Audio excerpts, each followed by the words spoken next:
Hey, so we're here in the Bacon Creek Drainage in the North Cascades National Park, and we're in a talus field. We're in the lower section of a talus field where it's pretty wet.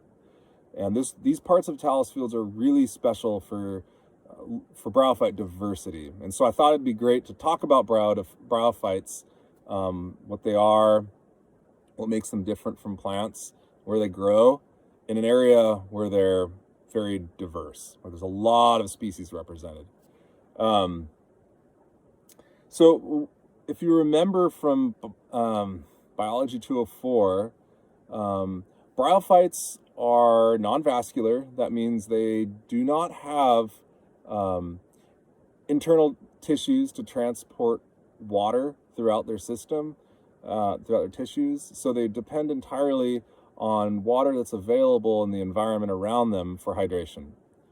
Also, bryophytes don't have true roots. They have rhizoids, which makes them different from vascular plants. So I don't know if this will really do much justice, but I'll pull out a moss here, and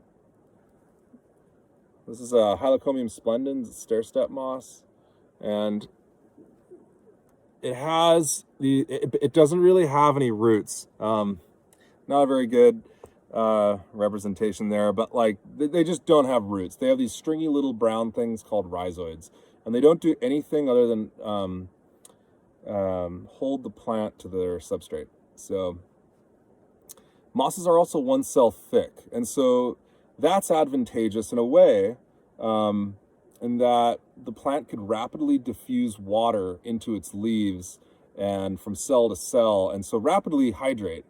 Mosses, depending on species, hydrate at different rates, but that's an advantage of being one cell thick.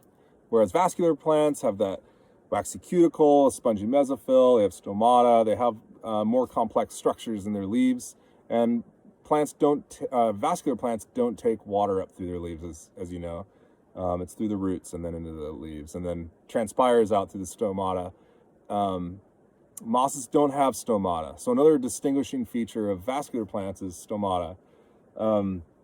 Another major part that distinguishes mosses from all vascular plants is that they are haploid dominant in their life cycle. So all the moss that you see around me, this is a leafy liverwort in my hand, and Hylocomium splendens, stair-step moss, really common, really cool moss. Every moss that you see in its leafy form is in its haploid stage. And so, and whereas vascular plants they're predominantly in their sporophyte stage. Around me, it might be early enough in the season to see, here we go, this is called apple moss, or Bartramia palmiformis, and it has these little bits. These are the sporophytes, and there's a little stem supporting it from the gametophyte. So the green stuff is the gametophyte, it's the haploid, and then atop the gametophyte comes out the sporophyte. And the sporophyte has no means of barely photosynthesizes. The gametophyte basically supports the sporophyte, and the sporophyte is a short-lived stage of the plant. And out of the top of the sporophyte in this species, it's called apple moss because the little sporophytes at the top, or the operculum the capsules are called, they look like little apples.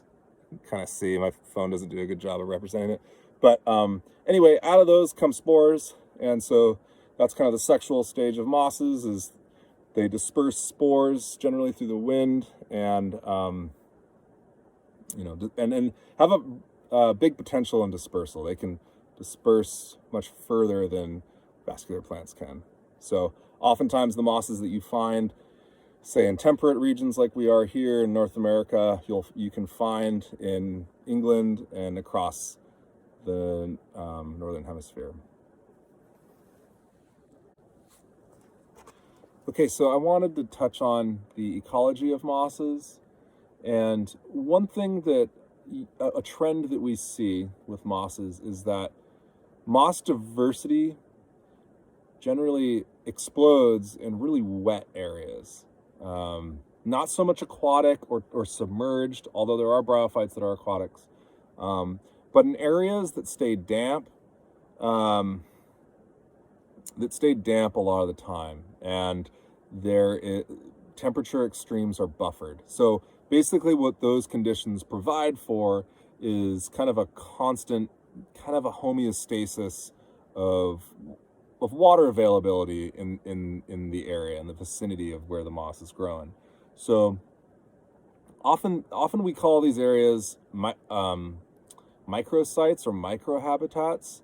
They're places on the landscape where water availability is high, and the site, the aspect, the cover, some other factors make it so that temperature extremes are buffered. So not a wide range of temperature, not a big range of temperature. So this hole in the talus field that I'm in is much different. This is considered a microsite as compared to on the top of this boulder. On the top of this boulder, bryophyte diversity is low. There's a species called Racemytrium elongatum and Racemytrium laniginosum, and those are basically what you see in all on the top of boulders throughout the Pacific Northwest. However, when you drop down below the boulder, where there's more water availability and the temperature extremes are buffered, moss diversity will increase dramatically. And there's a really good way to represent that right here at my feet. I'll flip the camera around and you'll see here. So yeah, top of the boulder's up there, and as we go down, we see an increase in the representation of the bryophyte phylum, but in that we're seeing liverworts down here, and liverworts are a big group of bryophytes that are more intolerant of long dry periods. So liverworts are pretty cool. They have interesting things that set them apart from mosses, but that's a different thing. But as we go down, we see a increase in the diversity of bryophytes. We see more species coming down here. And then a really cool thing is all the way down here in this kind of depression between these boulders is sphagnum. It's peat moss. And if you've been in bogs before, you've seen this stuff, and it just shows how wet it is down here. And one kind of cool thing about mosses, and as illustrated in this little microsite we're in, is it gives you a species level. It gives you species level insight into what the water regime is in an area, in a landscape. So, the fact that sphagnum is growing, which normally grows in a waterlogged environment, such as a peat bog, the fact that this is growing here tells you that the conditions here are kind of resemblant of a peat bog in that it's wet here all year long. Otherwise, this species would not be growing. And it could give you a cue into some of the chemistry that's going on in the soil.